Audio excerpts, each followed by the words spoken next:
Is this room smaller than it should be? You're the first person to notice.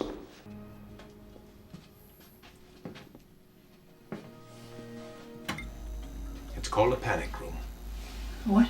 A safe room. They're quite in vogue in high-end construction right now. One really can't be too careful about home invasion. The alarm goes off in the middle of the night. What are you going to do? Call the police and wait till Tuesday? Traipse downstairs in your underthings to check it out? What's to keep somebody from prying open the door? Steal.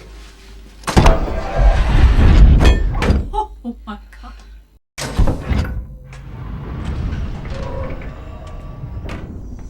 My room. Definitely my room.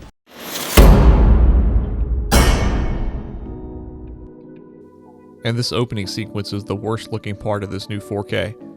Obviously because of the optical effects they needed to make it work at the time. But I'm pointing it out here because most of the time with these 4K releases they tend to just leave it looking rough.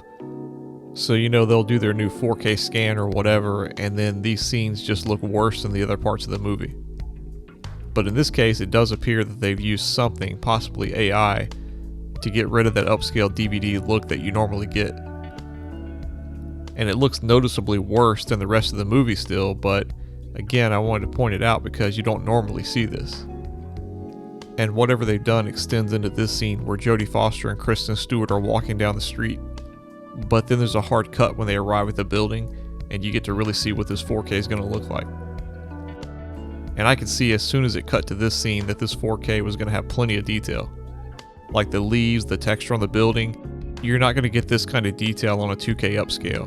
And really even some 4K scans don't look this good.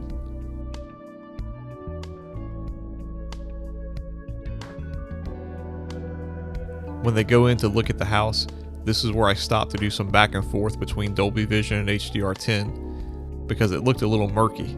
And after going back and forth for a little bit, I found it's pretty close overall, but some of these scenes are a little brighter.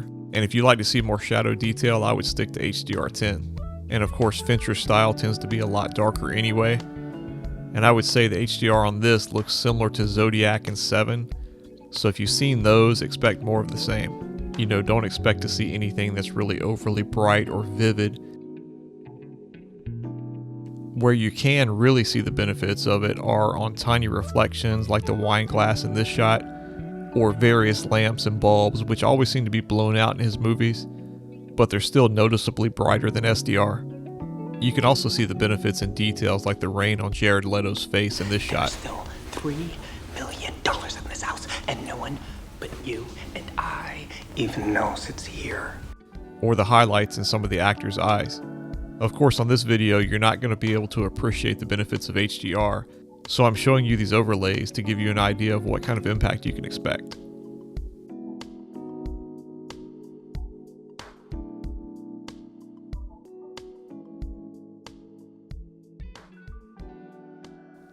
Also typical for Fincher's movies is this sort of monochromatic look. So I was expecting to see a wider color gamut used, and you can see in the overlay how it helps extend the range, even though there really isn't that much color in the movie.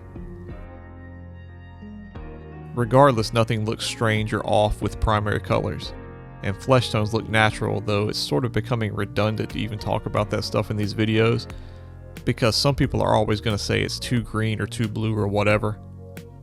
But overall, this does look really good. The most disappointing thing for me about this was the soundtrack. If you've watched this channel before, you know I'm big on upgrading the soundtrack for these new 4K releases. And even though they did go with Atmos for this one, I didn't feel like it was the same dynamic that you usually get from the better Atmos soundtracks, particularly the ones from Sony. Now, before I go any further on this, I want to be clear that the Atmos soundtrack is a lot better than the DTS HD 5.1 included on this 4K and the remastered Blu-ray. I don't know how close that is to the theatrical mix, but I can only tell you what I'm hearing, and the 5.1 on here pretty much sucks. There's almost no surround activity. But even though it is better, the new Atmos soundtrack to me feels like it was designed to sound more like a traditional 5.1. Ambient effects like rain, thunder, or the noise from the city are spread out more, but the soundtrack never really felt immersive to me. There's definitely more of a surround feel compared to the 5.1, but after listening to a lot of Atmos soundtracks recently, I was hoping this was going to be phenomenal, but it really wasn't. And you know, people can argue it's because it's David Fincher, it's how he wants it or whatever, and that may be true. But when you consider he's referred to the movie as his first sort of B movie or popcorn movie, then I can also argue that you would expect a more exaggerated soundtrack in that situation. So even though it's definitely better than the 5.1, it just didn't feel to me like it was taking advantage of what Atmos can do. Another mild nitpick is how they did the extras on this set. All the legacy stuff has been ported over. It's a 3-disc set, but the commentaries are stuck on the Blu-ray instead of the 4K disc. And I can only imagine what kind of bean counting went into making that decision, but whatever went into it, I think it's pretty annoying to not have the commentaries on the 4K. The remastered Blu-ray also only has the 5.1 soundtrack, which is pretty much standard for Sony these days, even with theatrical releases, but it does hurt that small segment of people who might not have a 4K Blu-ray player but have a home theater system that could have enjoyed the new Atmos or Dolby True HD soundtrack. Overall, this is a huge upgrade considering, to my knowledge, the best you could get was the Superbit DVD, and I think the digital version might have been in HD, but I don't know for how long. So to give you a better idea of just how much detail you're getting with this new upgrade, I'm going to compare the 4K to the included remastered Blu-ray.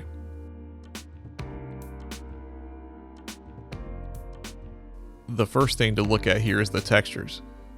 I alluded to this at the beginning of the review, and you can see the textures look amazing on clothing and the actors' faces have excellent clarity. But the 4K is better, especially in these close-up shots. You can definitely see more detail here. The film grain's also so fine you barely notice it.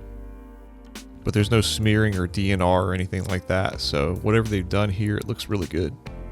And I would say this is the best looking of the recent 4K releases of David Fincher's movies. You know, 7 looks a little rougher, and Zodiac was shot digitally, so it looks a little more sterile. So I think this has the best balance of sharpness and detail level. Of course, they're all really murky looking just because of his style. The Blu-ray also looks a little more flat without the benefit of HDR, but it still looks good most of the time. So if you're in a situation where you don't have a 4K Blu-ray player or whatever, and you wanted to upgrade, it's still a really good looking remastered Blu-ray. But that added depth from the 4K HDR or Dolby Vision presentation does have a significant impact on the overall picture quality. So it's not just extra detail you're getting with the 4K. Overall, this is an excellent package. You get a pretty insane amount of extras. I mean, we're talking hours of content before you even get into the 3 commentaries. And of course, all of these extras were available before on the DVDs, but they're new to me because I never bought this one. And I've said this in other videos, but I'm just getting more and more receptive to going back to these movies that are now older because of how bad most of the new movies are. And I'm sure the reason I never got this on DVD was because I watched it and thought it was just okay. But now I have a lot more respect for these older movies, and I can see more value in them when they get a 4K release. And this one is priced a little higher, but you do get a lot for the money. So that's it for this review. If you thought it was helpful, entertaining, disturbingly bad, whatever, let me know in the comments. And if you want to support this channel, the link's in the description.